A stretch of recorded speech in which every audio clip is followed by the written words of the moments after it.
Урматтуу кыргыз элим, урматтуу кыргыз мырзалары, ар бириңердин үйүңөрдө туу жок, бирок ар бириңердин үйүңөрдө аял заты бар.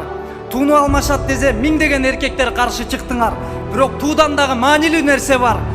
Мындан бир нече жыл алдын орус басылмалары жазып чыгышты. Постсоветтик өлкөлөрдө эң арзан жеңил ойлуу кыргыз кыздары деди. Жана ошондой эле аборт боюнча кыргыз кыздары мигранттардын арасынан алдыңкы орунда турат деди. Ошондо азыр тууга каршы чыгып жаткандагыдай белдүү эркектер чыккан жок араңардан. Урматтуу кыргыз,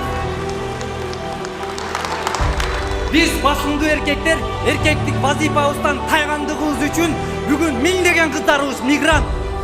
Алардын ичинен кордук, зордук көрүп жатышат. Алардын ичинен өз денесин сатууга да мажбур болуп жатат. Ошол сиз менен биздин алсыздыгыбыз, туугандар. Эч качан кыргыздын кызынын кадыры бүгүнкү күндөгүдөй төмөн түш. Кыздарыбызды, балдарыбызды тарбиялайлы дедиңиз. Эң туура айттыңыз. Эң туура айттыңыз. Сөз бар. Кайсы улутту талкалагың келсе, кайсы мамлекетти талкалагың келсе, анын кыздарын буз деген. Кыздарын буз деген. Ошондуктан биз кыздарыбызды тарбиялашыбыз керек. Мына ар бирибизде кыздар бар, кыз бала бар дегендей. Ошондуктан абдан туура маселе көтөрдүңүз.